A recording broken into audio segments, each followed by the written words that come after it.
नमस्ते दर्शकबिन, तपाईहरुलाई म फेरि पुनः एउटा गुड न्यूज लिएर आएको छु। विषय समय सान्दर्भिक नै छ। नेपाल सरकारले जेठ 15 गते चाहिँ यो जुन संघीय सरकारको आर्थिक बजेट भाषण चाहिँ प्रस्तुत गरेको थियो, त्यसमा भएका केही एउटा दुईटा हाइलाइट्सका कुराहरुमा म तपाईलाई लिएर यो पनि त्यही विषयसँग सम्बन्धित नै भिडियो हो।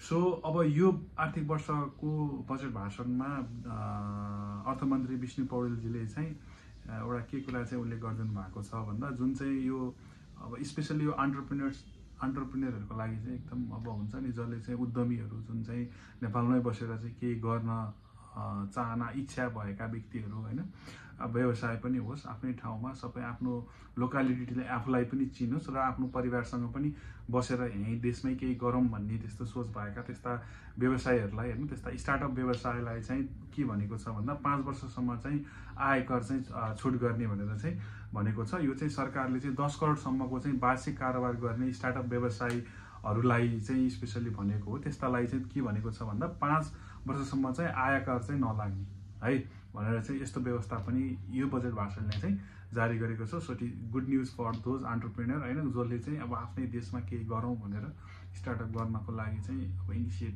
गरेका व्यक्तिहरु छन् भने त्यस्तोको लागि पनि यो गुड न्यूज हुन सक्छ।